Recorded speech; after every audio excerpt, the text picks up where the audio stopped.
Bien, bonsoir à tous, nous allons commencer à l'heure.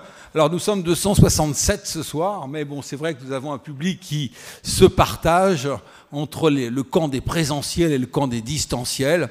Bon, c'est vrai que c'est donc bonjour à chacun, donc c'est bien de trouver un équilibre effectivement entre les deux. Mais je rêve quand même que tout le monde ne se contente pas uniquement quand on le peut du distanciel. C'est vrai que le présentiel donne quelques sourires sympathiques qu'on voit quand même plus facilement. Alors nous avons ce soir une chance de travailler sur une thématique très intéressante qui est celle de l'aquaculture, et merci beaucoup d'être revenu. On a changé un petit peu la date, je crois que vous étiez un engagé du Covid à ce moment-là, et donc vous n'avez pas pu être des nôtres, et Mika Mered nous avait gentiment remplacé. Je crois que tout secteur confondu, industriel inclus, le secteur de l'aquaculture est certainement celui qui s'est le plus développé depuis 20 ans.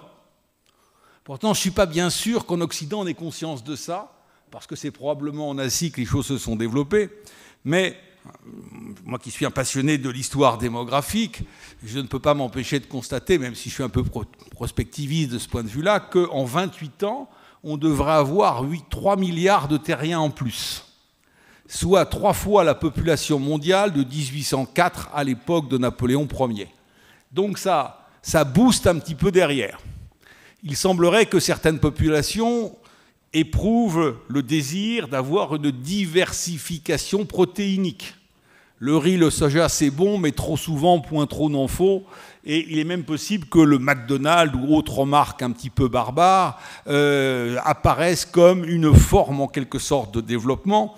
On connaît bien les problèmes qui se posent par rapport aux prairies, etc. Et donc le débat que nous avions lorsqu'on a monté avec Eudry Blier cette série des Mardis de la mer, c'était de savoir qu'est-ce que la mer ou comment la mer peut-elle contribuer au niveau de l'alimentation. Face à ces 3 milliards, face à cette diversification protéinique, on a déjà travaillé sur la question de la pêche, de l'aquaculture, mais la question qu'on s'est posée, c'est de savoir est-ce que l'aquaculture est une solution pour l'ensemble de la planète et surtout quelle aquaculture ? Il semblerait qu'il y ait peut-être un goulot d'étranglement, mais vous nous direz si c'est le cas ou pas, entre le nombre de kilos de poisson farine pour aboutir à 1 kilo de poisson noble qui sera commercialement rentable. Et maintenant, je lance un gros mot qui va peut-être pas vous mettre tous en appétit gustatif. Et si on se tournait vers les poissons herbivores ? Dans quelle mesure est-ce que ça pourrait être une solution au niveau macroéconomique ? Donc voilà, des questions bien difficiles. Et c'est dire que nous vous attendions vraiment avec beaucoup d'intérêt. Un grand merci, et comme d'habitude, donc le président de l'Institut français de la mer va vous présenter dans ce monde de l'aquaculture. Merci Christian pour cette introduction. Cher Benoît, la mer n'est pas une option pour toi. Tout jeune, tu embarques 2 mois d'été comme pilotin sur un cargo d'Elmas et tu récidives l'été suivant à bord d'un navire italien. Tu embarques à la pêche côtière et hauturière. Tu fais ton service militaire comme EOR, chef de quart sur pétrolier ravitailleur dans l'océan Indien. Tu es diplômé scaphandrier professionnel. Tu navigues en croisière à la voile en tant que chef de bord, partout, en Bretagne, en Irlande, en Angleterre, dans le golfe de Gascogne, en Méditerranée française, espagnole, grecque. Tu es capitaine de corvette de réserve. Élève ingénieur à l'Institut national d'agronomie, tu es à l'origine de la création d'une spécialisation aquaculture au sein de la chaire des sciences et techniques des productions animales avant de faire partie de la première promotion diplômée en 1980. En effet, au cours de l'été 78, élève en première année et stagiaire en exploitation agricole, tu écris à ton directeur, au directeur de l'Institut national d'agronomie, pour lui demander la création d'une chaire d'enseignement spécialement dédiée à l'exploitation des ressources vivantes de l'océan. En toute simplicité. Les perspectives de développement de l'aquaculture étaient en pleine évolution, alors le directeur de l'INA te reçoit à la rentrée et te propose d'avancer sur cette idée en te réorientant auprès du professeur président du département des sciences et techniques animales de l'INA.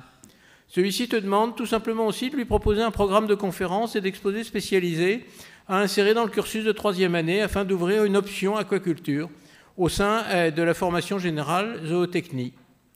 Cette option, donc créée pour toi, existe toujours aujourd'hui. Elle a formé à ce jour plus de 100 ingénieurs agronomes spécialisés. Par la suite, tu contribues à la création de la première organisation de producteurs conchilicoles française, l'OMER, dans le cadre de ton activité d'ingénieur territorial au sein du Centre d'études et de promotion des activités lagunaires et maritimes.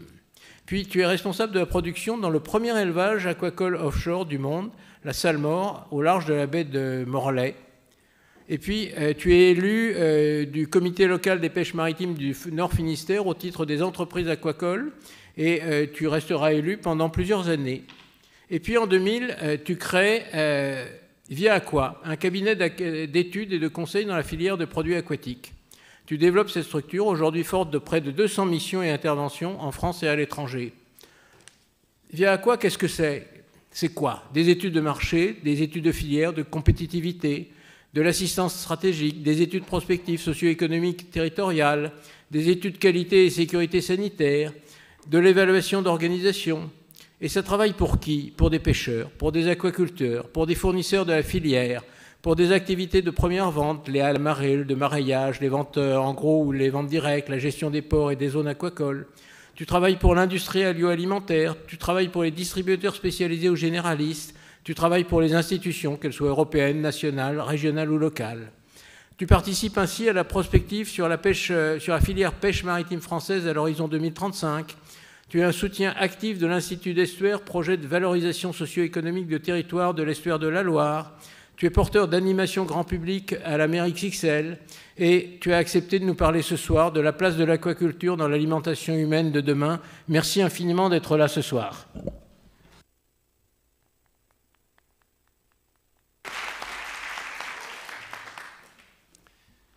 Bien, bonsoir à toutes et à tous. Merci au président, à l'IFM, à l'ICP, à M. Buchet de m'avoir invité.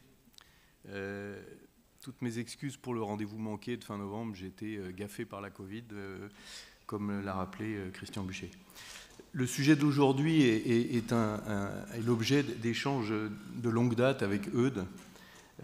Ça remonte à la préparation d'un papier qui est paru dans la revue maritime en 2019 à propos de la pêche et de l'aquaculture sous l'égide du laboratoire de la Blue Society. Et je le remercie beaucoup de s'y intéresser comme il le fait, parce que, à mon avis, c'est une question véritablement importante. Évidemment, en tant que dénommé expert, je trouve cette question de surcroît passionnante et évidemment passablement complexe. Du coup, je serais prêt à en parler très longuement et je ne suis pas certain que le support de présentation qui va suivre soit tout à fait administrable en 45 minutes et digeste à la fois.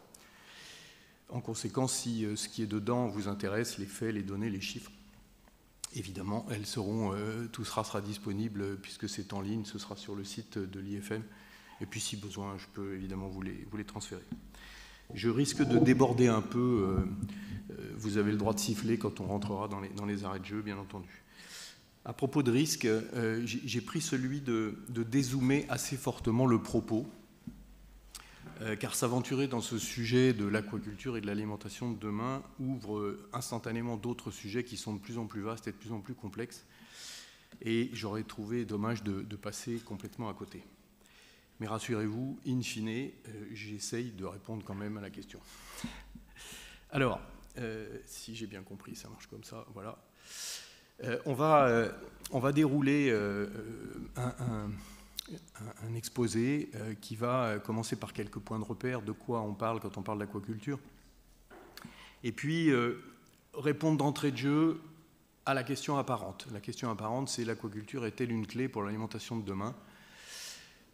Et en apparence, oui, évidemment. Sauf que il n'est pas certain que ce problème d'offre-demande qu'on va voir tout de suite soit le bon problème. Et on peut probablement raisonner autrement. Et donc, si on commence à raisonner autrement, on en arrive à se demander si on a véritablement besoin de manger du poisson. Et la réponse n'est pas certaine. À partir de là, on pourrait s'arrêter en disant, bon, pas besoin d'aquaculture. En réalité, c'est évidemment un peu plus complexe que ça. Et donc, quand on rentre dans une compréhension de ce que c'est que l'alimentation à base de poissons, qu'on part du constat qu'il y a une certaine adéquation entre les produits aquatiques et les enjeux de l'alimentation humaine de demain, à ce moment-là, effectivement, l'aquaculture est une clé, et pas uniquement pour répondre à un problème d'offre-demande, mais pour répondre à des problématiques beaucoup plus vastes. Mais ça peut être une clé qu'à certaines conditions. On va en voir quelques exemples. Je ne suis pas du tout en situation de vous dire ce que doit être l'aquaculture, éventuellement ce qu'elle ne doit pas être, mais à travers quelques exemples, on peut avoir une idée d'un certain nombre de pistes qui sont soit déjà lancées, soit en cours de réflexion. In fine, pour trancher, on identifie, pas nous tout seuls évidemment, mais tous ceux qui se penchent sur le sujet, un juge de paix, qui est l'analyse du cycle de vie. J'ai essayé une introduction à l'analyse du cycle de vie en fin d'exposé. C'est une notion assez complexe, j'espère que ça passera. Alors, première chose, quelques repères. Quand on parle d'aquaculture, tapez aquaculture sur Google, vous allez tomber sur cette photo. Et cette photo est emblématique parce qu'elle montre des cages à poissons. Et en fait, quand on parle d'aquaculture, le grand public entend élevage de poissons. Or, en fait, c'est beaucoup plus que les poissons. C'est aussi beaucoup plus que l'eau de mer. Et c'est pas uniquement de la culture, mais c'est aussi évidemment beaucoup d'élevage. À partir de là, le propos de l'exposé, quand on entend aquaculture dans l'exposé, c'est vraiment l'aquaculture au sens large, c'est-à-dire la mise en production d'algues, de crustacés, de mollusques, de poissons, avec une intervention humaine dans le cycle de l'organisme vivant, qu'il soit végétal ou animal, à la différence de la pêche, qui est une action d'intervention dans le cycle, mais brève et fatale.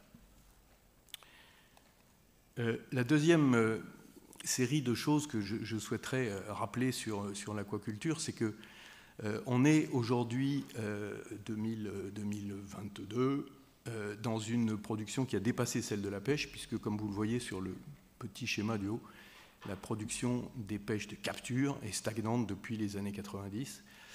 Elle a même atteint et dépassé son optimum, et elle est largement dépassée par l'aquaculture, que ce soit de l'aquaculture d'eau douce ou de l'aquaculture d'eau salée, puisque, Christian Bouchet le soulignait, elle se développe à un rythme de plus de 5% par an, contrairement à l'agriculture qui, elle, se développe à un peu plus de 2% par an. Plus de 600 espèces si on essaye de voir tout ce qui est élevé, donc c'est beaucoup plus que quelques races de bovins et quelques races de porcins ou de volailles. Une dominance de l'aquaculture continentale, c'est pour ça que je rappelais que l'aquaculture, ça n'est pas que de l'eau de mer. Et là, nous, on est très à l'aise avec ça, parce que l'eau est en continuité du flocon à la vague. Donc 2/3 du total, c'est de l'aquaculture continentale. Et dans l'aquaculture marine, il faut garder à l'esprit que le gros des volumes est composé de coquillages. L'Asie archi-domine le total, puisqu'on est à 89% du total mondial, et dans l'Asie, la Chine est le premier producteur mondial, puisque à elle seule, elle représente presque 60% du total. Donc effectivement, ça rebondit sur ce que vous disiez tout à l'heure, l'aquaculture, on n'en est pas forcément conscient, mais elle est très importante dans le monde entier, pas tellement en Europe. Troisième série de points de repère, la consommation de poissons. Cette consommation exprimée en kilos par habitant et par an est en augmentation, alors que dans le même temps, la population augmente, ce qui veut dire que la production, l'offre disponible a beaucoup augmenté. On était à 9 kilos dans les années 60, on est aujourd'hui à 20 kilos et quelques, et les projections pour 2030 donnent encore un accroissement de l'ordre de 5% à 21,5 kg. Bon, ça représente, si on considère l'ensemble de la population mondiale, 17% de l'apport en protéines animales, avec des variations suivant qu'on est dans les pays moins avancés, les pays en développement, les pays développés ou les pays à faible revenu et à déficit vivrier.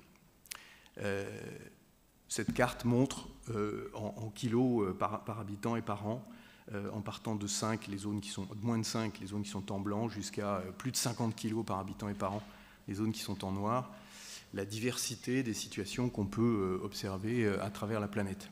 Alors les deux seuls pays qui sont en noir, c'est le Groenland et le Portugal. Alors, la question c'est, est-ce que l'aquaculture est une clé ? Qui dit clé dit problème, porte à ouvrir.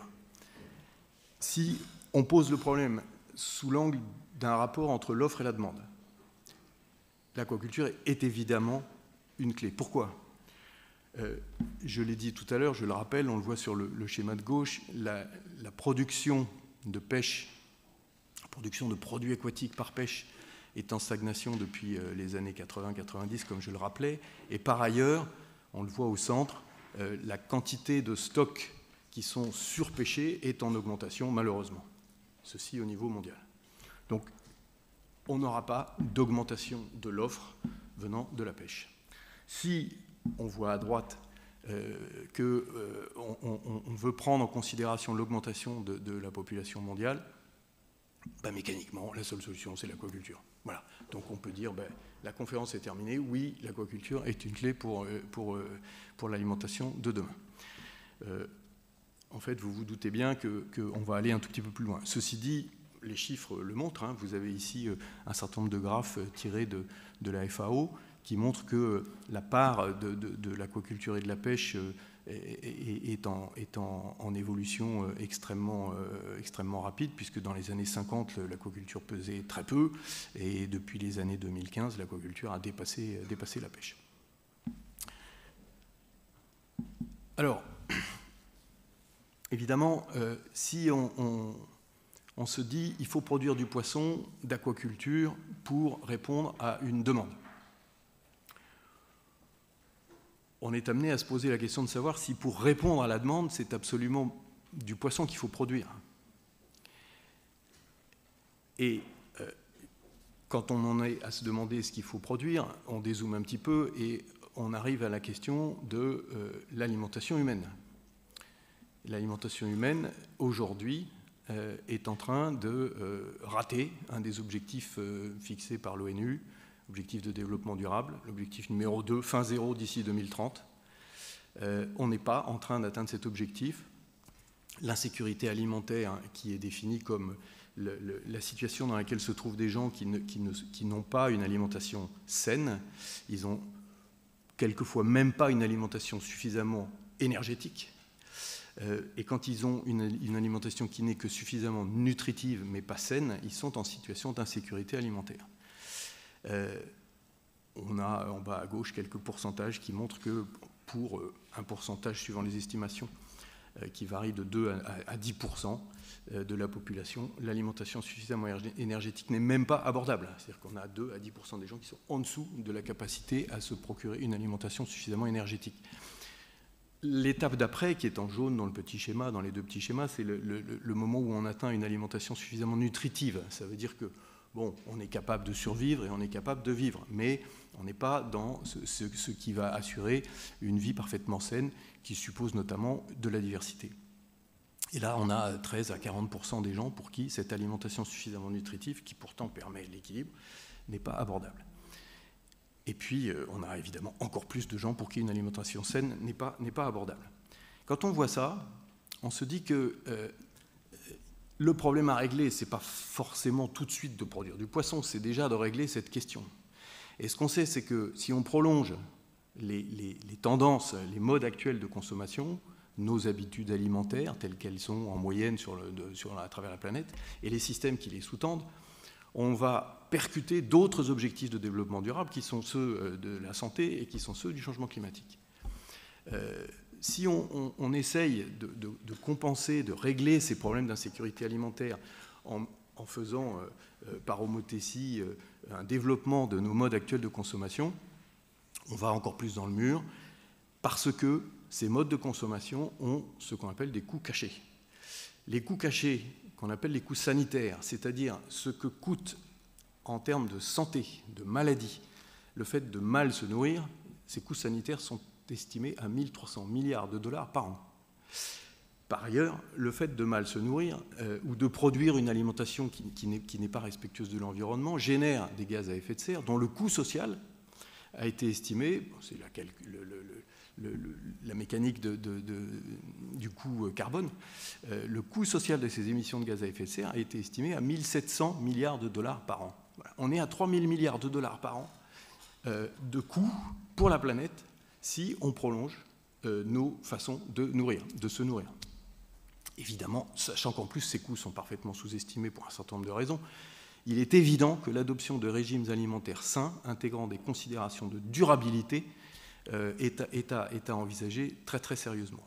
Et donc, on va examiner la question de l'aquaculture et la question du poisson sous cet angle-là. Cet angle-là dit quoi ? Une alimentation saine n'est pas le seul objectif à atteindre. Il faut passer de la recherche d'un régime sain à un régime dit de santé planétaire. C'est une expression qui a été utilisée par une commission qui travaille pour la FAO, Régime de santé planétaire, c'est un régime qui à la fois est sain pour l'homme et respectueux pour l'environnement. Là, vous avez un petit schéma à droite qui montre qu'on a finalement 4 cas de figure. On peut produire plus que ce dont on a besoin pour être dans un régime sain. Et à ce moment-là, on est perdant parce qu'on a un environnement qui souffre. On peut également se retrouver dans une situation gagnant-gagnant où on produit ce dont on a besoin et pas plus, et en même temps, on produit ce qu'il faut pour l'environnement et pas plus. Puis après, il y a 2 autres situations, perdant-gagnant et gagnant-perdant.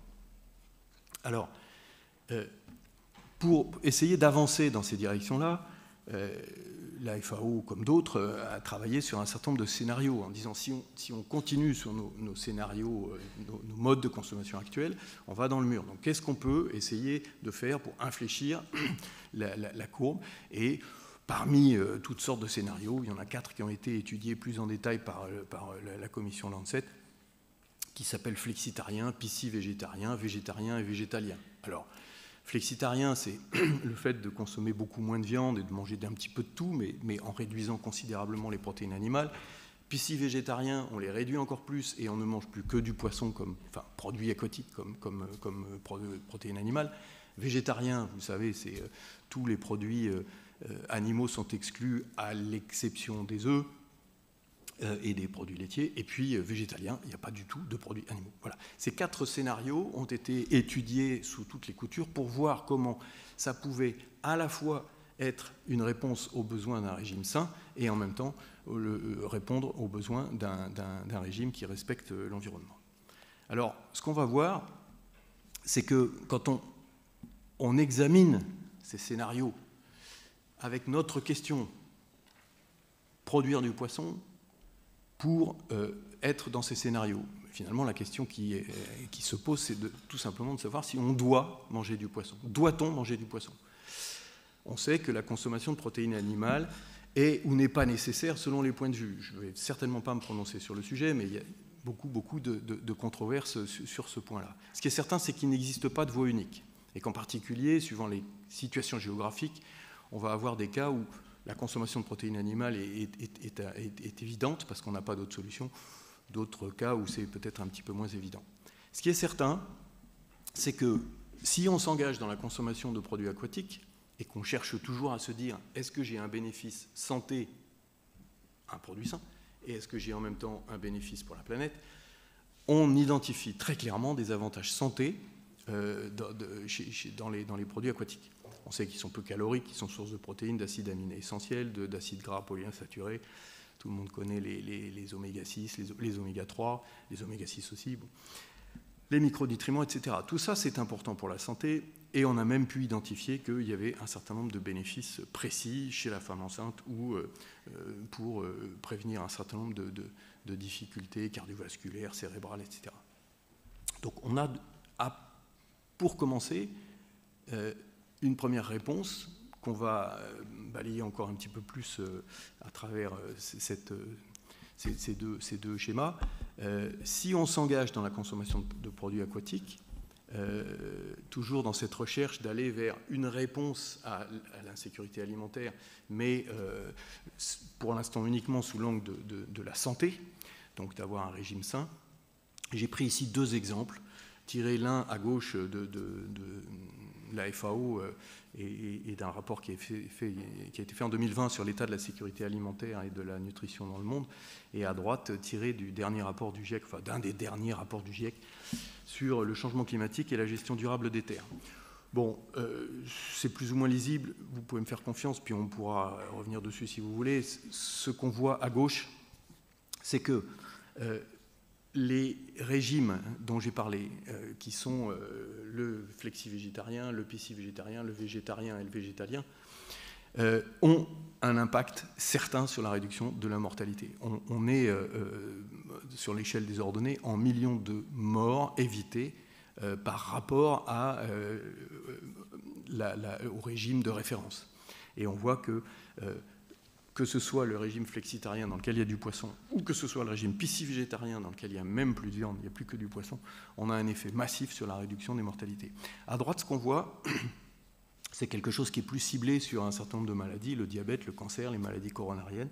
Et on voit que le régime pisci-végétarien, qui est donc en brun, a lui aussi un effet tout à fait significatif sur la réduction des risques, toujours par rapport à un régime de référence qui est celui de la consommation actuelle moyenne de l'être humain. Toujours sur cette illustration de l'avantage santé des produits aquatiques, on a à gauche une barre qui indique les coûts sanitaires qui sont liés à l'alimentation. J'évoquais tout à l'heure que ces coûts étaient de l'ordre de 1300 milliards de dollars. On est capable de calculer ce que deviennent ces coûts sanitaires quand on change de régime. Et vous avez à gauche, en bas, à droite des 1300 milliards, ce que deviennent ces coûts sanitaires quand on passe au régime flexitarien ou au régime pisci-végétarien. Et on voit que le fait de consommer du poisson est tout à fait contributif d'une réduction significative, de la même façon que le flexi-végétarien et les autres régimes. Alors, tout ça c'est joli, mais pour l'instant on s'est fait plaisir.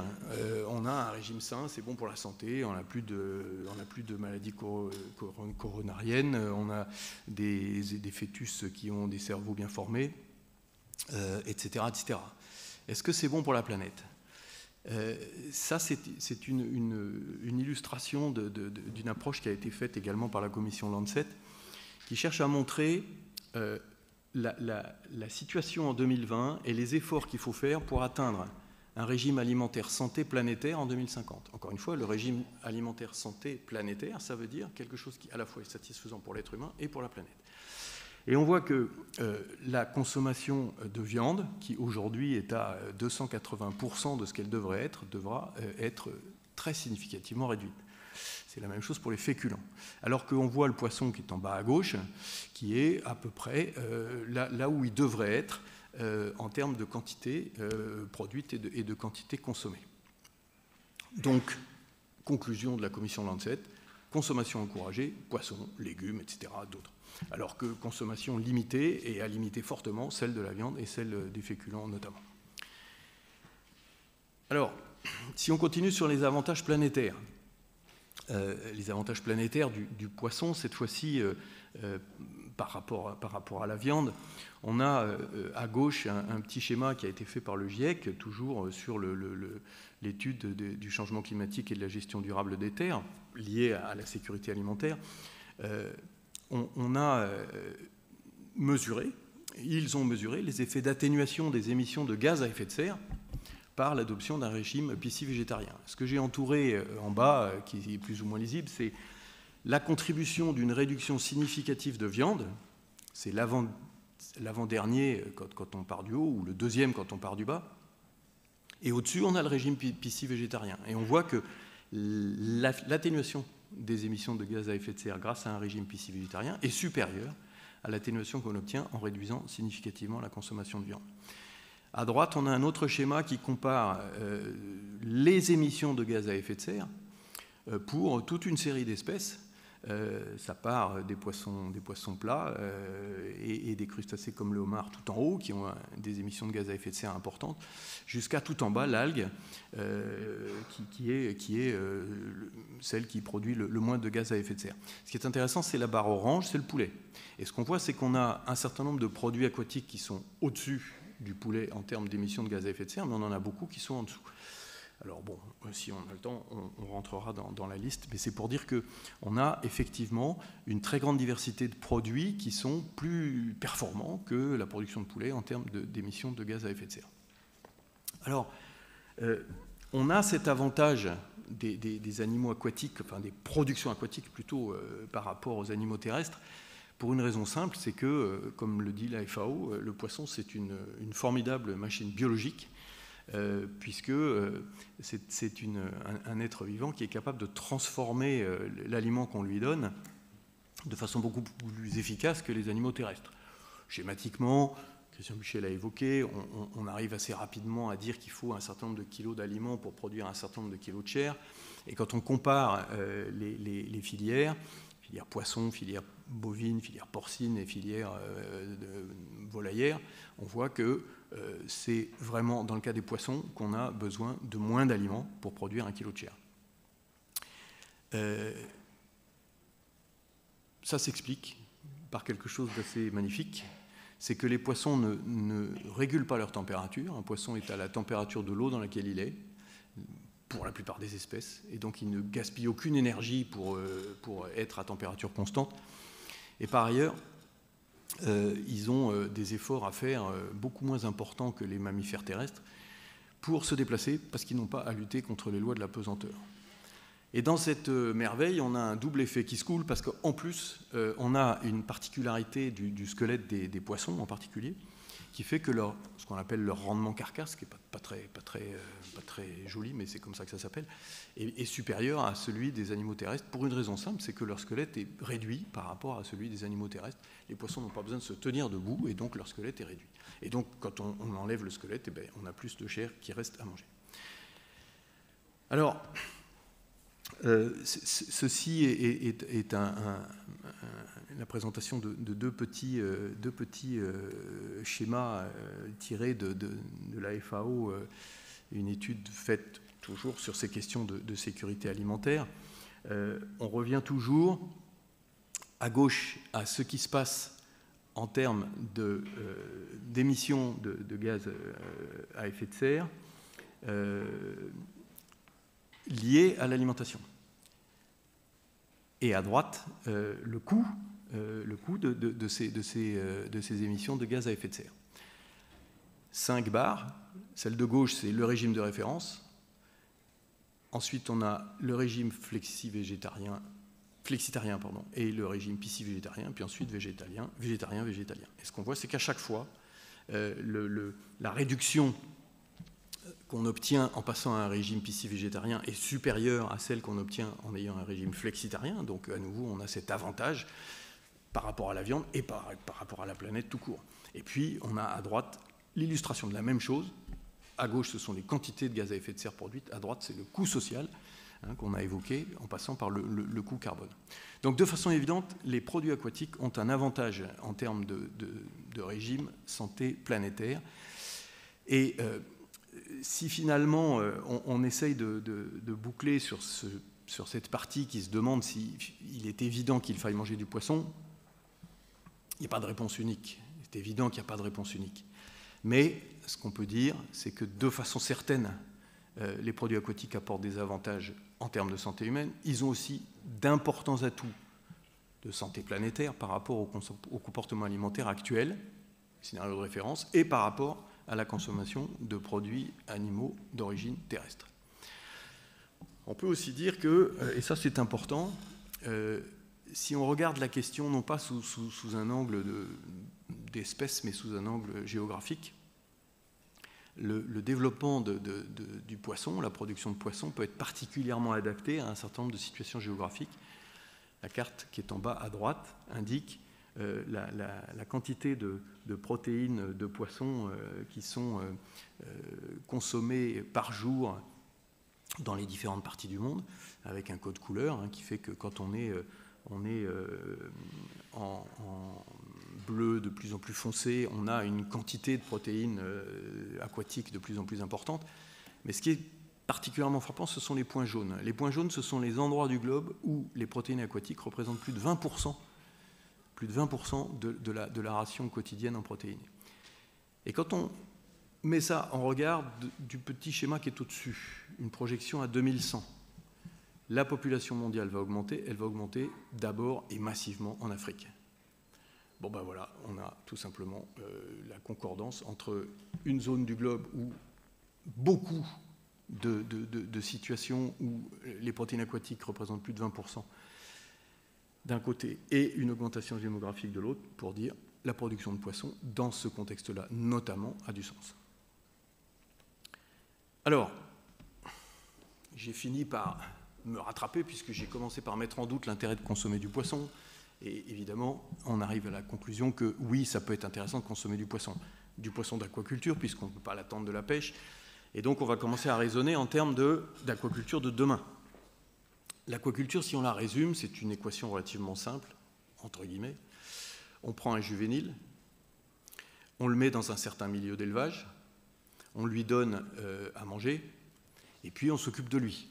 Voilà. Et la somme de tout ça, le milieu dans lequel on le met, l'alimentation qu'on lui donne, le type de juvénile qu'on va mettre en élevage, et tous les soins, le temps que va durer le cycle, les densités dans lesquelles on va mettre les animaux en stabulation, la façon dont on les manipule, dont on les traite, dont on les transporte, tout ça, ça fait un résultat à la fin qui est le produit d'aquaculture. Et tous ces éléments, les 4 piliers de base, sont des éléments sur lesquels on peut faire des choix qui vont être plus ou moins vertueux en termes non seulement de santé pour l'homme, mais aussi de santé pour la planète. Alors, ce qui est certain, c'est que comme on peut faire plein de choix, on a intérêt à les faire là où on va avoir à la fois ces aspects de santé et ces aspects d'impact. Le GIEC, lui aussi, encore une fois, s'est penché sur ce que devrait être l'aquaculture de demain, en tout cas ce à quoi elle devrait s'efforcer ce vers quoi elle devrait s'efforcer de tendre, pour que l'aquaculture soit synonyme de réduction de l'impact des gaz à effet de serre et de façon générale de l'impact sur l'environnement. Bon, c'est en anglais, excusez-moi. Ce qui est net sur cette diapo, sur cette recommandation du GIEC, c'est que beaucoup de choses concernent l'alimentation. Donc le volet qu'est-ce qu'on donne aux animaux, pour plein de raisons. La matière première qu'on utilise pour faire de l'aliment composé, l'énergie qu'on utilise pour produire cet aliment composé, que ce soit dans les usines ou pour transporter les matières premières, la formulation qui va faire en sorte que, vous avez vu, on peut utiliser 1,5 kg ou 2 kg d'aliments pour faire 1 kg de chair, ça tient à plein de choses, notamment la façon dont l'aliment est composé. Et on a évidemment intérêt à ce qu'on ait des taux de conversion qui soient les plus bas possibles. On a aussi intérêt à réduire le plus possible le gaspillage. C'est un des éléments qui sont un peu difficiles en aquaculture. On donne un aliment à un animal qu'on ne voit pas, on ne le voit pas agir, on ne le voit pas manger, on ne sait pas à quel moment il arrête de manger. Depuis, ça a un peu évolué, mais enfin, c'est quand même plus compliqué que quand on a en face de soi une volaille ou un bœuf. Et puis, on a de grosses questions sur les matières premières. Christian Buchet évoquait les protéines végétales. On a aussi l'apparition depuis quelques années de véritables perspectives avec l'inclusion de farine d'insectes, farine et huile obtenues à partir d'insectes qu'on élève. Et puis, à côté de ce gros paquet qui concerne l'alimentation, on a beaucoup de recommandations du GIEC concernant l'énergie, la santé, la combinaison d'aquaculture et d'agriculture. On va le revoir tout à l'heure avec un certain nombre de concepts. Éviter absolument la déforestation. On sait que l'aquaculture de crevettes s'est beaucoup développée en Asie et en Amérique centrale au détriment d'un certain nombre de mangroves avec des dégâts pour l'environnement extrêmement sévères. Des recommandations aussi de penser l'aquaculture près des centres de consommation. Alors dans les villes ou autour des villes, pour des raisons de localisme, pour des raisons de distance de transport, d'impact sur l'environnement, et puis en lien avec ça, le coût du transport vers les zones de consommation. D'autres se sont penchés sur ce que devrait être l'aquaculture demain. Je vous cite un rapport qui est sorti récemment, concocté concomitamment par une ONG, The Nature Conservancy, et puis l'Université d'Adélaïde, qui eux recoupe un certain nombre de choses qu'a dit le GIEC, mais qui en dit certaines d'autres, notamment le fait qu'on devrait produire beaucoup plus d'algues, et pas uniquement pour leur devenir alimentaire, mais aussi parce que les algues sont des puits de carbone et qu'on devrait s'en servir justement pour absorber du carbone. On devrait aussi raisonner un petit peu mieux l'endroit où on place les fermes. Et puis eux aussi encouragent la polyculture, eux aussi encouragent l'amélioration, surtout les questions d'alimentation en amont, les questions de transport en aval et tout ce qui est la réduction des gaspillages. Alors, tout ceci est là pour montrer qu'on a des conditions pour que l'aquaculture soit une clé. J'en ai donné quelques exemples, il y en a plein d'autres. On va maintenant passer en revue quelques exemples de pistes qui sont soit déjà lancées, soit en cours de réflexion.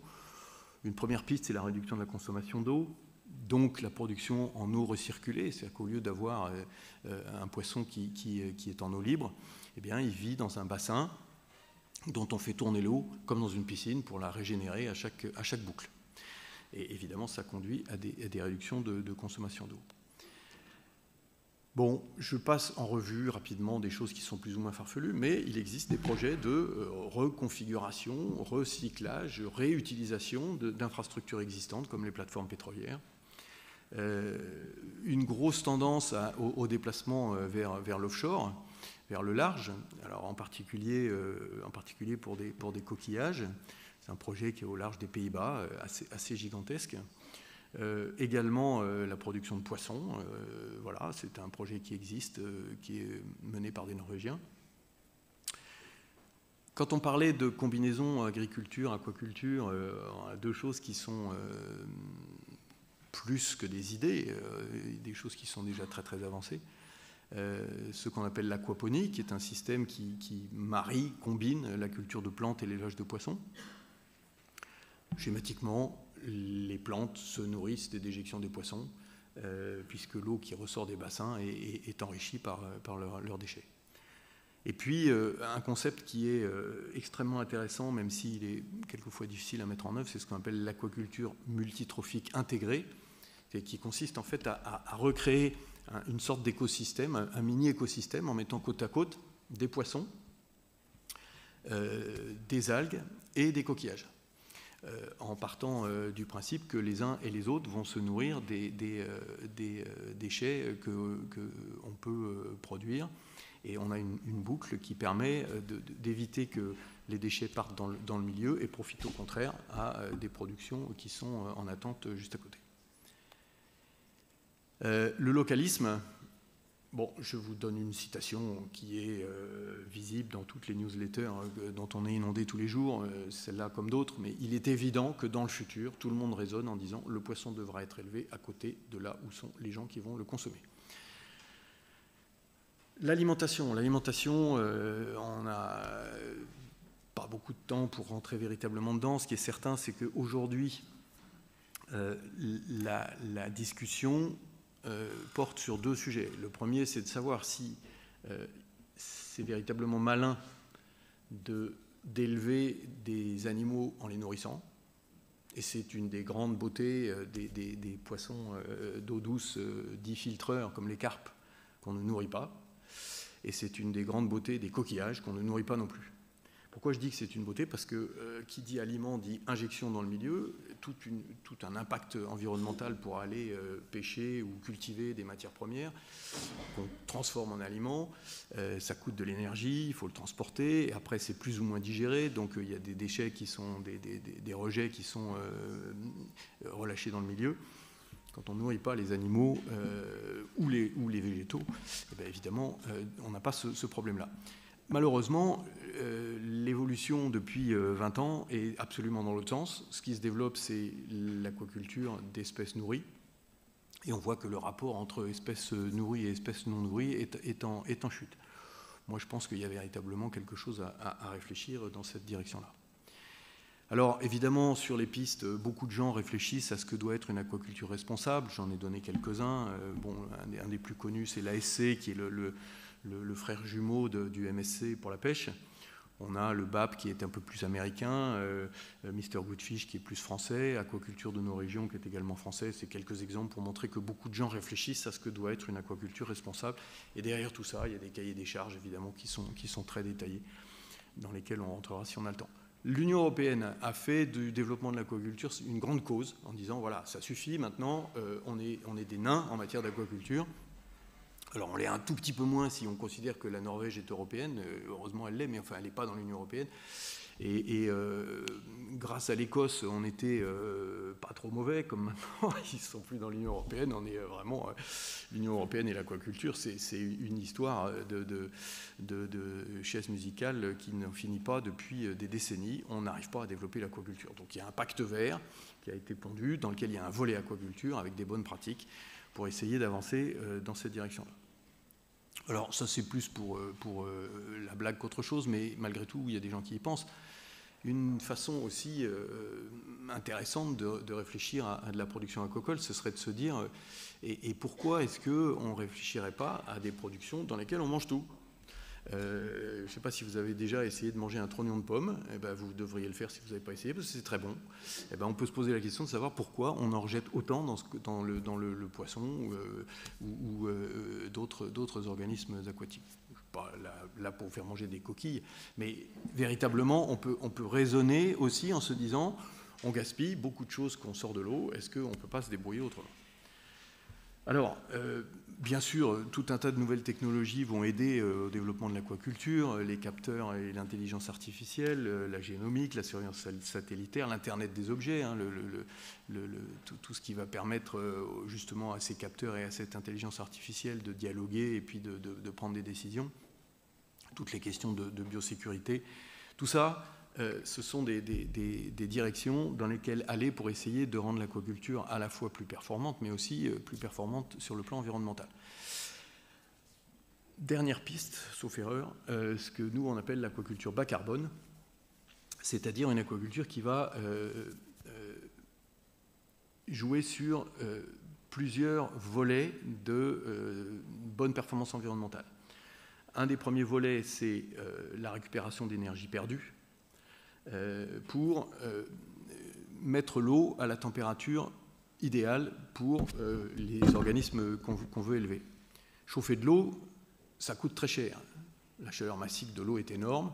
Si on s'amuse à la chauffer avec de l'électricité, du gaz, du réseau, on ne s'en sort pas. L'idée, c'est de récupérer des chaleurs perdues. Les chaleurs perdues, il y en a beaucoup. Il y a des hauts fourneaux qui rejettent de la chaleur. Il y a des installations frigorifiques qui rejettent de la chaleur. Il y a énormément d'usines qui rejettent de la chaleur. Et même les agriculteurs en rejettent quand ils font de la méthanisation. Donc l'idée, c'est de coupler une boucle d'eau sur cette source de chaleur, mais aussi de la coupler sur de l'aquaponie, de faire tout ça à proximité des villes, et ce qui permet de conjuguer plusieurs facteurs qui font le bas carbone, le localisme, l'économie d'énergie, le mariage avec l'agriculture. Et puis on peut même aller plus loin, puisqu'éventuellement on peut recycler encore ce qui ressort des bassins en fertilisants agricoles, voire même en production de matières premières pour l'aliment. Alors, une fois qu'on a dit tout ça, je ne peux que vous proposer des pistes. Des pistes pour essayer de faire une aquaculture qui soit au rendez-vous des enjeux dont on a parlé. Je ne peux, je l'ai dit au début, certainement pas vous dire ce qu'il faudra que ce soit. Par contre, ce que je peux vous proposer, c'est d'adopter un juge de paix. En tout cas, nous, on pense que c'est le juge de paix de demain, qui est l'analyse du cycle de vie. On n'a absolument rien inventé, c'est quelque chose qui est extrêmement puissant, qui consiste à analyser une production en définissant dans un premier temps un périmètre physique. Bon, ça peut être une ferme, voilà, une ferme avec ses limites foncières. On a tant d'hectares, tant de mètres carrés, tant de mètres cubes, tant de cages, tant de personnel, tant de poissons, et on a un périmètre physique précis. Dans ce périmètre physique, on va définir, avant de faire l'analyse du cycle de vie, une unité de référence, c'est-à-dire à quoi on va rapporter tous les impacts sur l'environnement. Évidemment, ce qui tombe sous le sens, c'est de rapporter ça au kilo produit. Si mon périmètre physique est une ferme de bar, eh ben, on va pouvoir choisir comme unité de référence le kilo de bar sorti de la ferme. Mais vous allez voir tout à l'heure qu'on peut aussi dire, on va sortir comme unité de référence, non pas le kilo de bar entier, mais le kilo de filet de bar, puisque c'est ça qui est consommable. Et puis on peut même aller plus loin, on dit finalement dans le filet de bar, ce qui est intéressant, c'est la protéine animale, et donc on va utiliser comme unité de référence le kilo de protéines animales. Peu importe, il faut définir une unité de référence. Une fois qu'on a défini cette unité de référence, on voit que ce système, ce périmètre, a un certain nombre d'éléments amont, des intrants, qui rentrent dans le système, et puis un certain nombre d'éléments sortants. Les éléments intrants, c'est tout ce qui va avoir contribué à la fabrication des infrastructures, le bâtiment, les pompes, les routes, la voirie, voilà. Mais c'est aussi tout ce qui rentre pour faire tourner l'entreprise, que ce soit de l'eau, de l'électricité, de l'aliment, des alevins, des médicaments, etc. Tout ça, ce sont des intrants. Ces intrants ont un coût environnemental. Quand on utilise du ciment, en amont, il y a un coût environnemental. Quand on utilise du bois, c'est pareil. Quand on utilise du métal, c'est pareil. Quand on utilise des aliments, c'est pareil. Donc on va peser le coût environnemental de tous ces intrants. Que ce soit en matière de consommation de ressources. Si je produis un aliment, je vais utiliser du poisson de pêche, je vais utiliser de l'eau, je vais utiliser de l'énergie, ou que ce soit en émissions de rejets, que ce soit des fumées, que ce soit de la chaleur, que ce soit toutes sortes d'émissions. En sortie de système, je vais avoir mon unité de référence, on est quand même là pour ça, hein, pour produire du poisson, éventuellement des coproduits, bon. Mais on a aussi des émissions. Une ferme aquacole va rejeter des déchets, elle va rejeter éventuellement des fumées, elle va rejeter de l'eau polluée, elle va rejeter des poubelles, elle va rejeter un certain nombre de choses. On fait un inventaire absolument complet de ce qui rentre et de ce qui sort du périmètre, et on va s'intéresser à l'impact de tout ce qui rentre et de tout ce qui sort, non valorisable, sur l'environnement. Alors là, il y en a 8 catégories d'impact. Il peut y en avoir plus. C'est un choix qu'a fait l'INRA pour travailler sur l'aquaculture. L'impact sur l'utilisation d'énergie non renouvelable, sur l'utilisation de la production primaire, poissons, bois, végétaux, l'impact sur le changement climatique, donc la production de gaz à effet de serre, l'impact sur l'acidification des eaux, sur l'eutrophisation des eaux, sur la consommation de surface terrestre, éventuellement son artificialisation, la dépendance à l'eau, consommation d'eau, et puis une écotoxicité, c'est-à-dire le relargage dans le milieu de produits toxiques comme les métaux lourds. Alors, je vous passe les détails, c'est une mécanique qui est passablement compliquée, mais ça revient à dire tout ce que je peux convertir de charbon, pétrole, gaz utilisé, ou de ressources primaires, ou d'émissions de gaz, ou d'émissions de polluants comme le nitrate, l'ammoniac, le phosphate, etc. Tout ce que je peux traduire en unités d'impact sur l'environnement va me permettre, en les additionnant, de définir un impact de mon activité. Alors, cette méthode est extrêmement riche d'applications. La première des applications possibles, c'est de comparer des systèmes sous l'angle de leur performance environnementale d'ensemble. Dans cet exemple-là, on a comparé, c'est l'INRA qui l'a fait, la production de bars en cage en pleine mer, la production de truites en eau douce dans des bassins en eau courante, et la production de turbots dans des bassins en eau recirculée. Voilà. On ne va pas commenter ce que ça donne, mais c'est pour dire qu'on a tout de suite la possibilité de voir quelle production a un impact important sur quel type de mesures. Besoin en eau, consommation d'énergie, consommation de sol, réchauffement climatique, etc. La deuxième utilisation de l'analyse du cycle de vie, c'est de pouvoir toujours faire des comparaisons entre des systèmes, mais sous l'angle d'un seul critère. Si on s'intéresse par exemple au bilan carbone, à l'émission de gaz à effet de serre, on est capable, c'est les lignes en orange en bas du premier tableau, de dire, eh ben voilà, si je produis du poisson-chat dans une unité qui fait 300 tonnes, eh bien j'émets 4,8 kg d'équivalent CO2 par kilo de chair comestible. Alors je peux le ramener au kilo d'équivalent poids vif, c'est la ligne du dessus, ou descendre au kilo de protéines aquacoles, c'est ce que je disais tout à l'heure, c'est la ligne du dessous. Et ça permet de comparer du poisson-chat, de l'anguille, de la spiruline, du cendre, de la crevette, de la perche, etc. C'est infini. On peut aussi, évidemment, comparer non pas des produits aquatiques entre eux, mais des produits animaux entre eux. Et là, on a en dessous le même tableau, toujours sur la production de gaz à effet de serre, où on compare le bœuf, le poulet, l'anguille. Et on voit que quand on descend kilo poids vif, kilo de chair comestible et kilo protéines, se dessiner petit à petit un avantage des produits aquatiques. On peut aussi utiliser l'analyse du cycle de vie pour éco-concevoir des systèmes. Bon, ce schéma est un peu compliqué. Il montre comment chaque facteur d'impact, que ce soit l'aliment, que ce soit la consommation d'énergie, que ce soit la consommation d'eau, que ce soit la consommation de sol, joue un rôle dans un impact ou dans un autre. Ce qui permet d'identifier les domaines dans lesquels il faut travailler pour réduire l'impact, pour améliorer la performance environnementale. Et là, on a la possibilité de faire ce qu'on appelle une éco-conception. Quand on sait à l'avance qu'on va avoir un impact qui vient massivement de l'aliment, par exemple, eh ben, c'est sur l'aliment qu'il faut travailler. On peut aussi améliorer des systèmes, et là on va rejoindre une évocation qu'avait faite Christian Buchet tout au début. On compare ce que donne l'élevage de truites avec un aliment standard dans lequel on a de la farine de poisson et de l'huile de poisson, et puis on remplace cette farine de poisson par des farines végétales. On passe de 24 à 5% dans la ration, et on voit ce que ça donne. On voit ce que ça donne parce que le bon sens dit, finalement, si on ne consomme pas de poisson, on va s'en sortir mieux.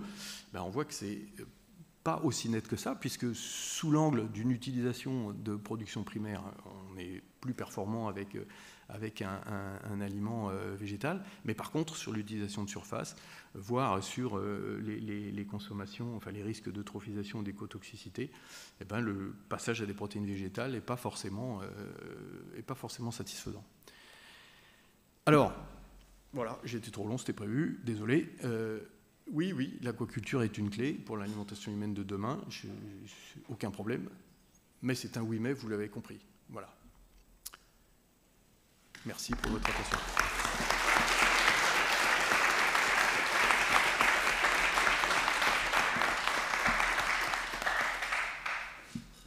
Merci beaucoup pour cet exposé complet, progressif, didactique, pédagogique, donc, qui répond déjà à une question de fond, effectivement. Est-ce qu'il faut continuer à manger du poisson? J'ai compris que c'est plutôt oui.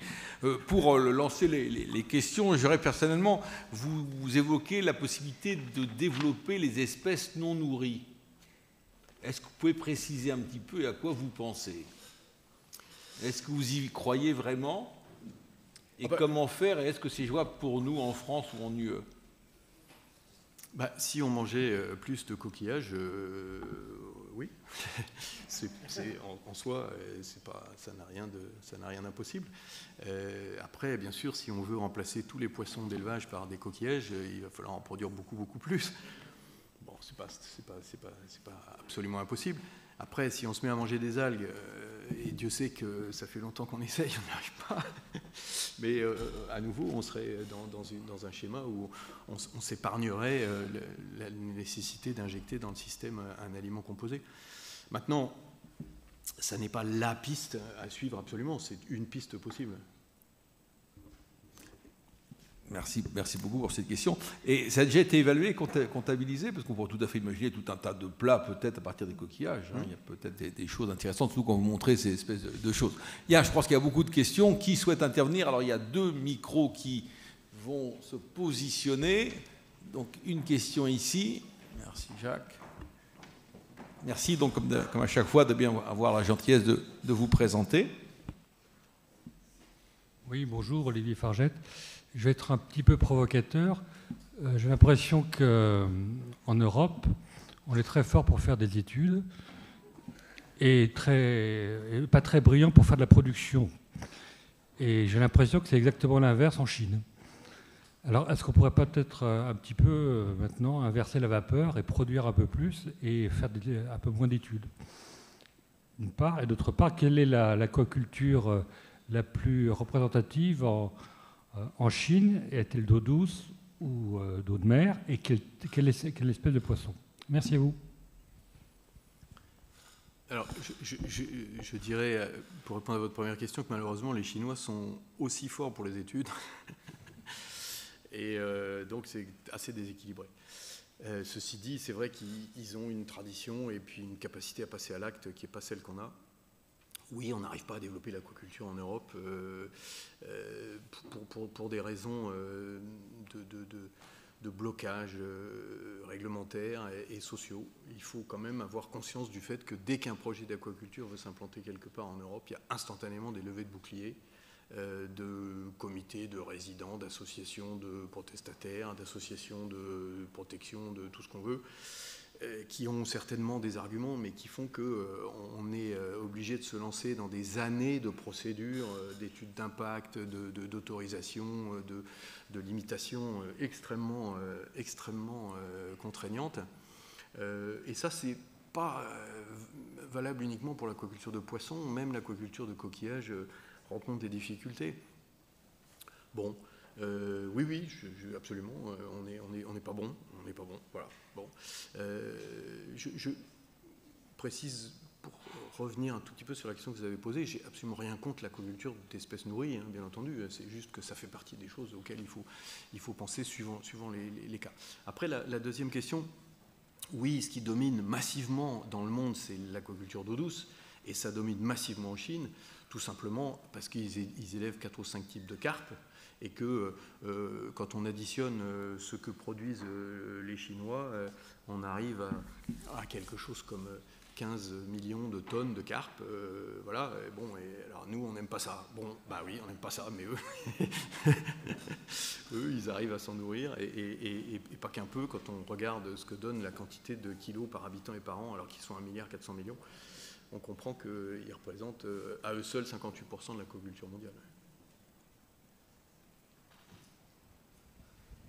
Bonjour, Loïc Courcou, capitaine Loncourt. Oui, je voulais rebondir un petit peu sur les deux questions qui ont été posées là, parce que moi j'ai été me promener en Chine il n'y a pas très longtemps, et on mangeait du poisson, mais on faisait gaffe à ce qu'on mangeait, parce qu'il y avait plein de poissons qui étaient réputés pour avoir du mercure. Alors vous savez sûrement pourquoi il y a du mercure dans le poisson chinois. Moi je ne sais pas.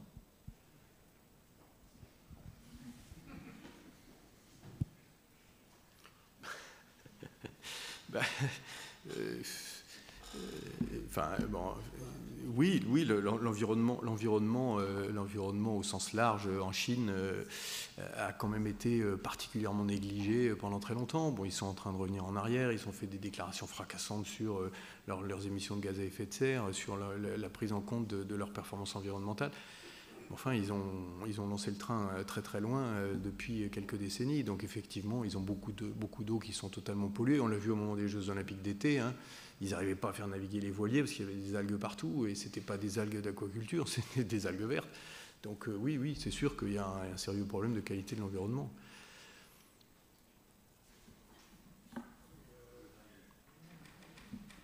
Allez-y. Oui, Christian Mathieu, géologue. Peut-être une question bête, mais quand on a voulu nourrir les bovins avec des farines animales, on a eu des problèmes de vache folle. Est-ce que quand on va nourrir des poissons avec des céréales poussées sur la terre ferme, est-ce qu'on n'aura pas des problèmes? Merci.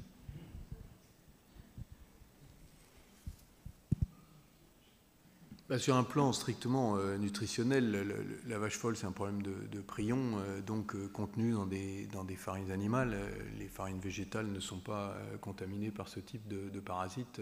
Donc c'est quelque chose qui a été regardé. Et en fait, l'impact d'un remplacement de farine de poisson ou de farine de viande dans une alimentation pour des poissons carnivores, l'impact du remplacement donc, par des farines végétales ou des huiles végétales, est beaucoup plus significatif en termes de vitesse de croissance, en termes de goût, en termes de coût éventuellement, mais pas sur la santé. Alors, bien sûr, il peut y avoir après des déficits qui vont faire que ça pousse plus ou moins vite, déficit en certains acides aminés ou en certains oligo-éléments, mais ça n'est pas un problème sanitaire. Allez-y. Bonsoir. Enchanté, Julien Zouf, je suis étudiant à l'ICP en histoire-géographie, et moi je vais avoir plusieurs questions pour vous. Du coup, la première, si on fait un calcul rapide, à quelque chose comme 500 grammes de poisson par semaine par habitant, on va être sous peu à 9 milliards d'habitants sur Terre. Ça fait quelque chose comme 225 millions de tonnes de poissons à l'échelle de la planète par an. C'est un chiffre réalisable selon vous? Ah bah on y est déjà. Hein. On y est déjà? On y est déjà, ouais. Oui, entre la pêche et l'aquaculture, on y est déjà. Ouais. Bon, enfin, on n'est pas très loin. Ouais. Oui, mais enfin, justement, entre la pêche et l'aquaculture, sauf que faudrait, au vu des chiffres actuels, il faudrait peut-être abandonner la pêche à quasi 100%. Donc, est-ce que l'aquaculture pourrait produire ces 200 millions de tonnes de poissons? Il n'y a pas de raison que ce soit impossible. Après, il y a des conditions. Voilà, il y a des conditions. On peut les produire en ne faisant pas attention.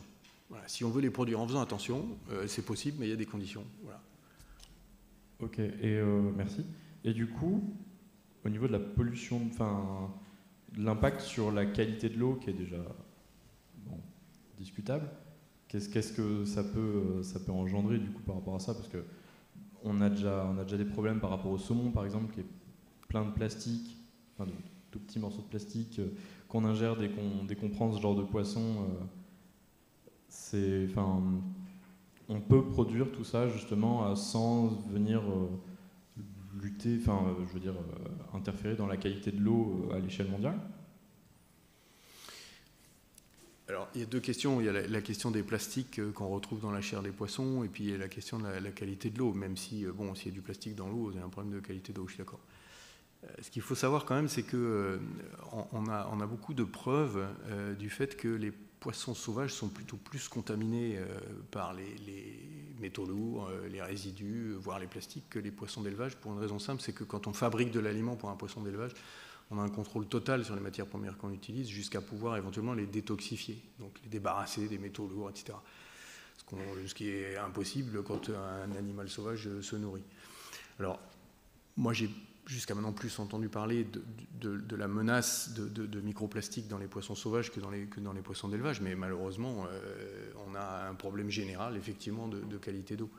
Ça, c'est pour l'amont. Après, je suppose que la question que vous posez, c'était sur l'aval, c'est-à-dire si on développe de grosses quantités de millions de tonnes de poissons, de crustacés, de coquillages, forcément, on va avoir un impact sur l'environnement et notamment un impact sur la qualité de l'eau, puisque ce sont des animaux, donc ils ont des rejets, et donc forcément une charge sur l'environnement. Bon, j'allais dire, c'est à nouveau une question de choix qui sont faits sur le type d'aliment qu'on donne, qui va être plus ou moins bien digéré, qui va générer plus ou moins de déchets, qui va être plus ou moins gaspillé, qui va donc générer plus ou moins de pollution, qui va être... c'est aussi fonction de l'endroit où est placée la ferme. Eudes a rappelé qu'à une époque, j'étais responsable d'un élevage de saumon en pleine mer. On était vraiment en pleine mer, donc ce que les saumons rejetaient, ça avait beaucoup moins d'impact que si on avait été au fond d'une baie. Donc ça joue forcément. Donc si vous voulez, l'impact de quantité supplémentaire très importante, il est potentiellement important, comme il est potentiellement moins important, suivant tous ces paramètres. Et en fait, le juge de paix, à nouveau, ça va être l'analyse du cycle de vie, c'est-à-dire, j'ai un système, et ce système, c'est important de le définir, parce que dans la définition, il y a l'endroit où il est, et donc ce qui l'entoure, et puis on va voir si effectivement c'est plus ou moins polluant. Et là, il faut faire des choix, et c'est l'intérêt d'utiliser ça dans l'éco-conception, en disant, mais là, je ne suis pas performant, il faut que je corrige ça, et comment je le corrige, voilà. Ok, merci. Et dernière question, et après je passe la main. Vous êtes le bienvenu. Vous avez parlé rapidement des insectes à un moment. Moi, je suis un grand fan de la nourriture à base d'insectes. Si on devait mettre les insectes et les poissons en concurrence, ce qui est, bon, pas très malin, mais admettons, est-ce que, selon vous, lequel est le plus rentable? Voilà, merci. Vous voulez dire, si on avait la possibilité de consommer directement des insectes qu'on élève, plutôt que de les transformer en aliments pour d'autres organismes? Ouais, c'est ça, ouais. Le plus rentable à quel point de vue? Pour l'environnement ou pour l'économie? Sur l'économie, je pense qu'aujourd'hui, on a intérêt à faire des protéines d'un peu au-dessus dans la chaîne alimentaire. On n'est pas tout à fait à la veille de manger des insectes à pleine cuillère. Ça viendra peut-être, mais aujourd'hui, le marché de la consommation d'insectes en direct est quand même mince, pour ne pas dire extrêmement réduit. Donc d'un point de vue économique, aujourd'hui, on a intérêt à les transformer en aliments qui va produire de la protéine de plus grande qualité, entre guillemets, donc plus en haut de chaîne. Après, est-ce que c'est plus rentable pour l'environnement?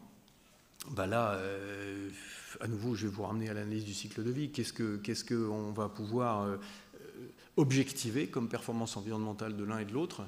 Et puis, on va voir. Moi, je ne peux pas vous répondre là aujourd'hui sur l'intérêt qu'il y aurait à s'arrêter au stade de l'insecte pour l'environnement. Je ne sais pas. Honnêtement, je ne sais pas. Mais c'est une question à poser, ouais. Je connais des gens à qui vous pouvez la poser si vous voulez. Merci, oui, monsieur. Jean-Pierre Lopez, Service Hydro. Merci pour la présentation et pour le grand nombre de paramètres qu'il est nécessaire de compiler pour avoir des orientations. Derrière le terme élevé, il y a beaucoup de paramètres d'entrée pour faire de l'élevage. Il y a beaucoup de sorties aussi de paramètres, les différents moyens, les normes, etc. Existe-t-il aujourd'hui des simulations numériques qui permettent de répondre à toutes ces formes de questions en fonction du lieu, des températures, de la latitude, de la longitude, etc. Est-ce que ce système que vous nous avez expliqué, est-ce qu'il a été largement numérisé et par qui ? Alors, ce système qui s'appelle l'analyse du cycle de vie, en anglais c'est Life Cycle Assessment, est largement répandu. Ceci dit, il a une ancienneté qui est faible. Hein. C'est quelque chose qui se développe rapidement sur le plan conceptuel et sur le plan de l'utilisation pratique, mais depuis, j'allais dire, une quinzaine d'années maximum. En fait, ce qui est extrêmement demandeur d'énergie et de ressources, c'est que quand on veut convertir l'impact de l'échappement d'un moteur diesel en quantité de gaz carbonique et donc de quantité de gaz à effet de serre et donc de quantité de réchauffement climatique. Il faut passer par des règles de proportionnalité qui sont dans des bases de données extrêmement complexes. Bon, il y en a une qui s'appelle Agribalise, mais il y en a plein d'autres. Quand on veut traduire l'impact sur l'acidification du milieu d'un rejet de fesses de poisson ou d'aliments non digérés, il faut pouvoir convertir ce que le phosphate, le nitrate perdu par cet aliment ou relâché dans le milieu sous forme de fesses va avoir comme impact. Et c'est tous les équivalents dont on a parlé, les équivalents phosphate, les équivalents sulfate, etc. Bon. Donc ce sont des bases de données extrêmement complexes qui se développent à toute vitesse parce que beaucoup de gens dans le monde entier travaillent là-dessus pour remplir ces bases de données et permettre après, effectivement, de numériser et de s'attaquer à tout un tas de cas de figure. Alors vous parliez de la longitude, latitude, ce qui va plus être des données d'entrée, ça va être les températures d'eau. Avec tout ce qui va avec, les quantités d'oxygène, les quantités de sel dissous, si c'est de l'eau de mer, voilà. Mais on va de plus en plus vers la possibilité de prévoir des impacts, oui. Et donc, encore une fois, c'est pour ça que en les anticipant, d'essayer, avant de les lancer dans le milieu, de les corriger le plus possible. Merci beaucoup. Je ne sais pas si les questions de nos internautes. Une question ici, une question là, là-bas, et j'ai quelques questions. Allez-y, c'est bon. Oui, bonsoir monsieur. Grégoire Maringui, je suis étudiant en licence Histoire Géo. Vous avez fait référence au début de la conférence à votre carrière dans la marine nationale, la marine marchande. Je voulais vous demander si cette expérience nautique vous avait aidé à découvrir et à prendre conscience de la nécessité de protéger les poissons en finalement naviguant sur leur habitat naturel.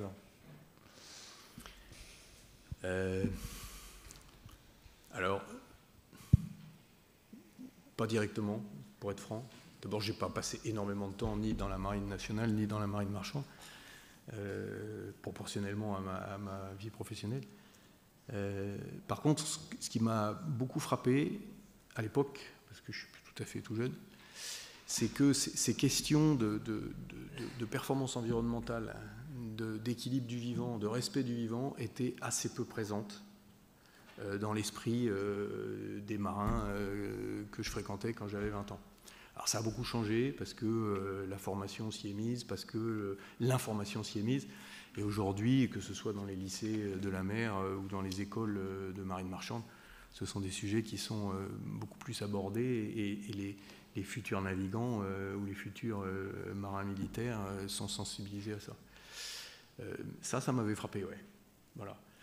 Maintenant, vous dire que quand j'avais la chance de naviguer, j'ai eu la révélation du fait qu'il fallait protéger les ressources. Non, peut-être que ça aurait été possible, mais pour répondre franchement à votre question. Merci beaucoup. Bonsoir monsieur, Marie-Astrid Jacotet, élève de L1 Histoire Sciences Politiques. En tant que bretonne, je voulais vous poser la question de savoir si on pouvait relier le développement de l'aquaculture par rapport à celui des marais salants, notamment à Guérande, je ne sais pas si vous connaissez. Alors, les marais salants, notamment ceux de Noirmoutier, ont été, et ceux des Salins du Midi aussi, ont été dans les années 70 l'objet de rêves assez faramineux en disant mais finalement pourquoi se casser la tête à aller mettre des cages en mer ou construire des bassins? On les a, on a de l'eau qui vient avec la marée. Est-ce que le bon sens ce ne serait pas de les utiliser, de les recycler pour faire de la production? Alors il y a eu des essais de production de crevettes, il y a eu des essais de production de poissons. Et 30, 40 ans, 50 ans plus tard, on n'a pas débouché parce que c'est pas un bon système. Enfin, on a des problèmes de manque de renouvellement d'eau, de manque de profondeur, de manque de volume, d'interaction avec le soleil qui fait que la température monte très vite et les animaux qui sont là-dedans, même les huîtres, quelquefois, ils souffrent. Il y avait une question là, je crois.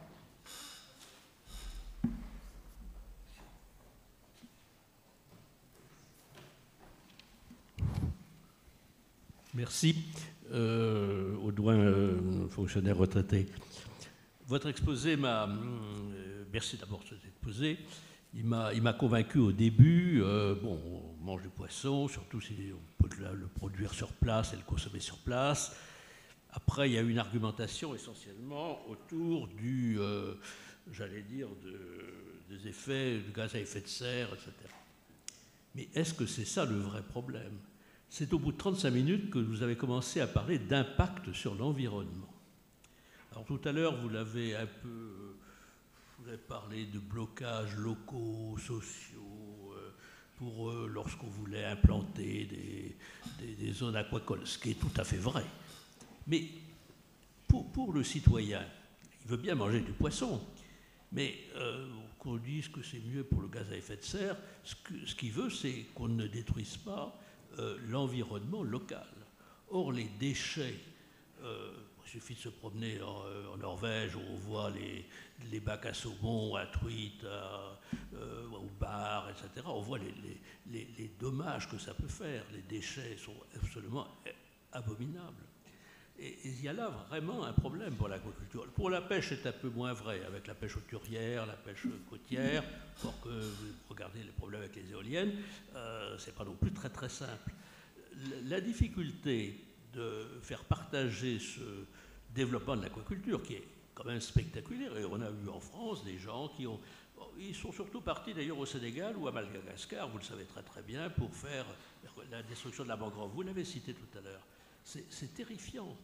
Les dommages de l'aquaculture sur la côte, sur les côtes, est majeur. Or, c'est quand même ça qui préoccupe nos concitoyens. Le gaz à effet de serre, ils s'en... Permettez l'expression. Bon, voilà, vous avez compris. Merci, monsieur. Est-ce que c'est une question? Si ça n'est pas une question, j'ai juste une toute petite remarque. Je connais assez bien la Norvège pour y avoir été très souvent, notamment sur l'élevage de saumon. Et je me permets de m'inscrire en faux sur les ravages qu'on peut constater autour des fermes. Amiral. Oui, bonjour. Bonjour, monsieur Alain Dainville, donc, comme ça a été dit, amiral. Est-ce que dans l'aquaculture, il y a d'autres débouchés que l'assiette? Je pense notamment au domaine médical. Alors, oui, bien sûr. Et ça va se développer certainement de façon très importante dans deux branches. La première, c'est l'aquaculture de plancton, de microalgues notamment, dont on arrive à tirer des substances extrêmement précises. Et l'intérêt d'élever des microalgues, c'est que ça va très vite. C'est des blooms qu'on fait se développer à toute vitesse de façon très contrôlée. Et quand on cible une espèce particulière, parce qu'elle est spécialement riche en un produit qui va soigner ceci ou cela, on peut ouvrir des perspectives. Et puis la deuxième voie, celle-là est plus compliquée, c'est la valorisation de ce qu'on appelle les coproduits, c'est-à-dire aller chercher, notamment dans les viscères, notamment dans les déchets de peau ou les déchets de squelette, des principes actifs qui peuvent intervenir en santé sous forme de médicaments, que ce soit curatifs, préventifs, etc. Ça, c'est tout de suite beaucoup plus compliqué parce que on a des problèmes d'acheminement, des problèmes de fraîcheur, des problèmes de conservation, des problèmes d'extraction. Mais oui, bien sûr, ça peut aussi avoir un impact sur le domaine de la santé. Oui. La santé sous forme médicamenteuse, enfin pharmaceutique. Oui, bonjour, Yves Renas, ingénieur, ancien chargé de mission au secrétariat général de la mer. Donc nous avons en Europe un outil qui est intéressant pour l'aménagement de l'espace maritime. C'est la directive sur la planification des espaces maritimes qui a été utilisée pour rendre plus acceptable l'installation des éoliennes en mer. Est-ce que vous avez des perspectives d'utilisation de cette planification de l'espace maritime pour faciliter l'acceptation de l'aquaculture ? Elle fait partie du volet aquacole du pacte vert, effectivement, pour essayer d'agir sur tous les leviers qui vont permettre de débloquer la situation, oui, absolument. C'est un outil important, oui, bien sûr.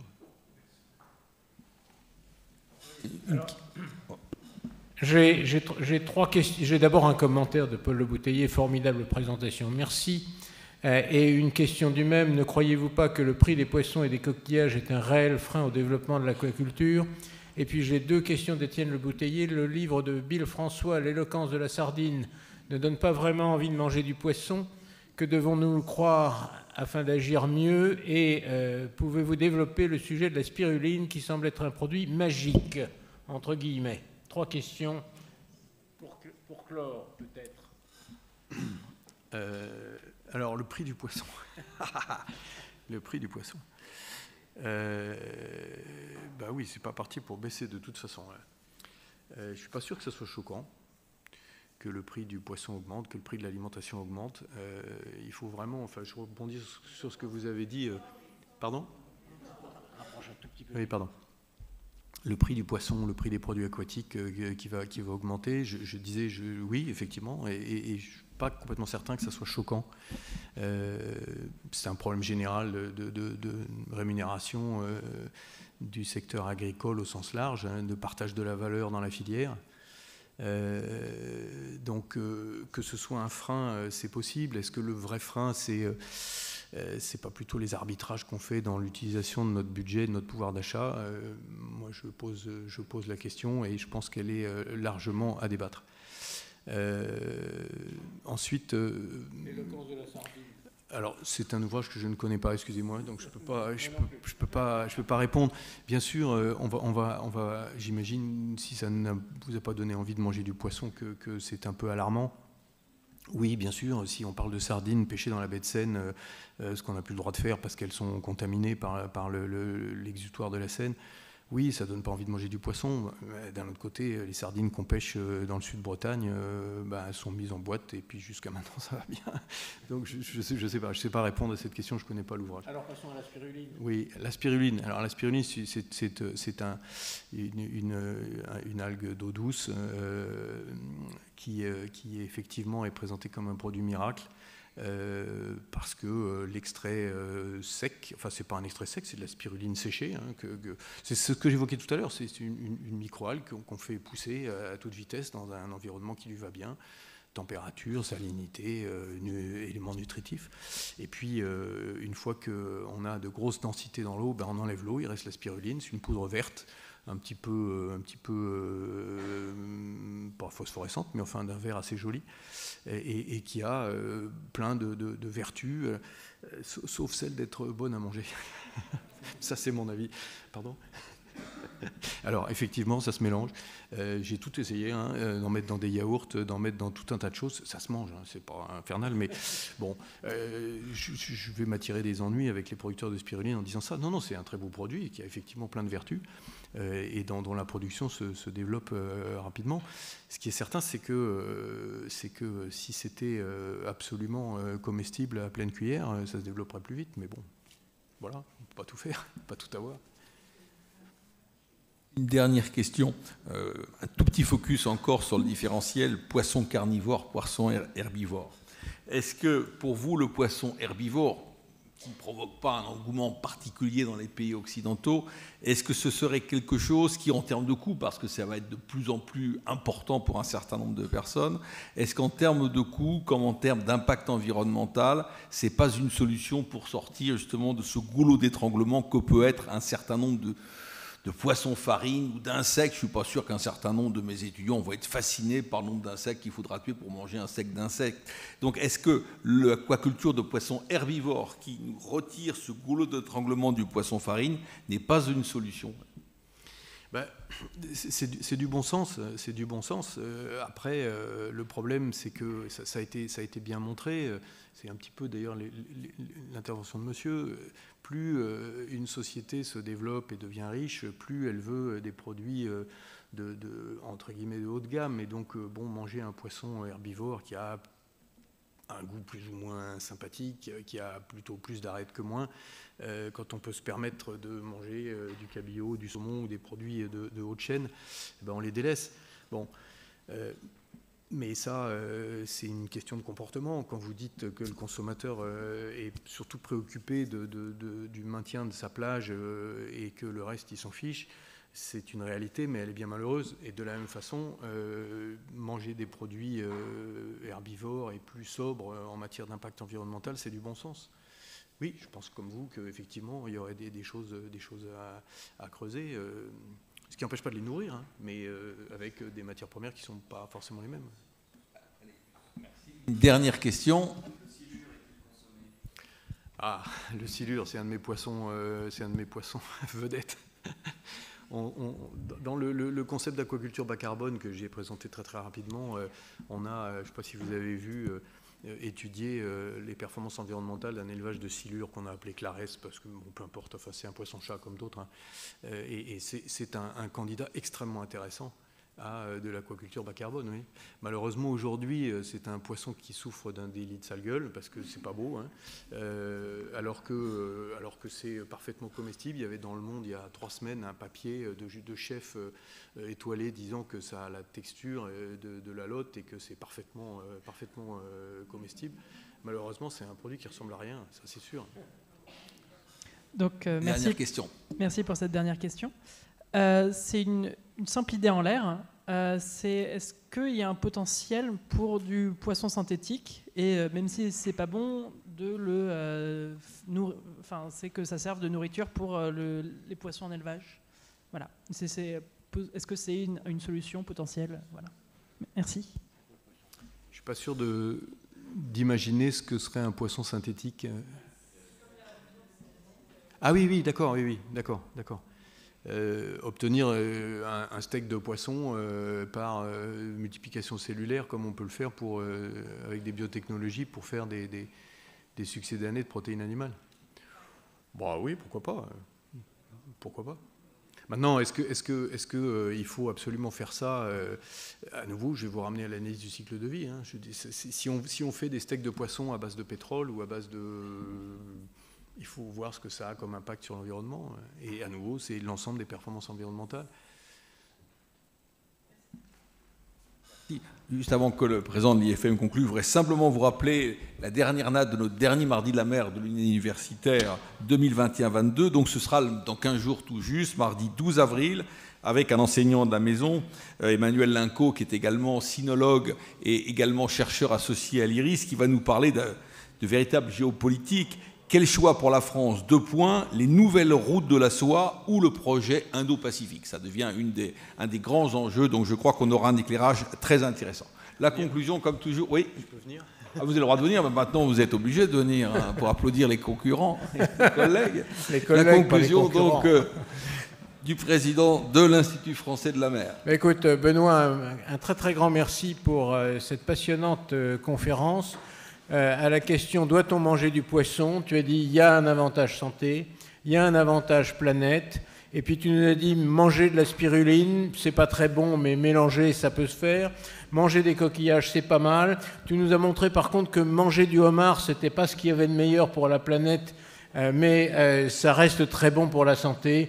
Donc merci pour ce très large panel de ce que tu nous as recommandé pour cette soirée. Merci infiniment, Benoît.